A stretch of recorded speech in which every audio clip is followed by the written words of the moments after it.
Hey everyone, I'm David Finz, and on this episode of the Cyber Insurance Imperative, we're going to take a closer look at the fine levied against Meta platforms by the European Union. Following an April 13th decision, the Irish Data Protection Authority imposed a €1.2 billion fine against the parent company of Facebook and Instagram for violation of the General Data Protection Regulation, or GDPR. This was the largest fine ever assessed under GDPR, and it was for conduct which the chair of the European Data Protection Board described as, and I quote, systematic, repetitive, and continuous. Meta expressed disappointment in the decision and is exploring avenues of appeal. But the fine only tells half the story because, let's face it, €1 billion or so is a drop in the bucket for Meta.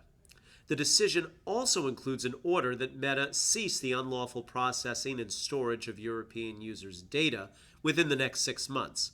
And this is the part that should concern any American company conducting business in Europe and gathering data on European consumers.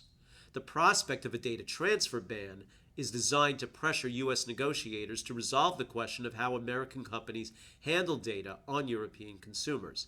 And the resulting agreement will impact every U.S. company doing business across the pond. The bottom line here is that Washington is getting the taste of its own medicine. Ever since the Edward Snowden revelations, the EU thinks of American military intelligence much the same way we think of China's security apparatus, and they view Meta as a privacy threat to its citizens, much like we view TikTok as a pipeline of our personal data to Beijing. As we saw during the pandemic, big tech has generally cooperated with government efforts to flag or even deplatform those espousing unpopular opinions. And Europeans may like their social media, but they seem to value their privacy even more. At least, that is what their leaders would have us believe. Now, please note, this is my personal opinion and does not necessarily reflect the views of my employer.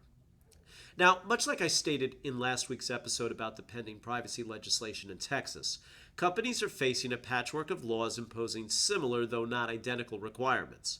How are you supposed to go about developing a privacy policy that keeps you in compliance in the area of data privacy law? Well, for starters, you'll want to engage the services of an attorney specializing in this area. Someone that can help you understand your legal obligations and ensure that your privacy practices measure up.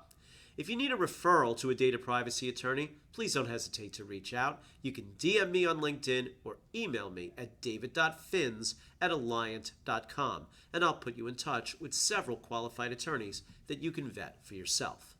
But putting the right procedures in place only gets you halfway there, because breaches can still happen. And even without a breach, you could still wind up in the crosshairs of a regulator because of how you collect, store, transfer, or even delete personal information, which is exactly what the Irish DPA was investigating when it opened its case against Meta.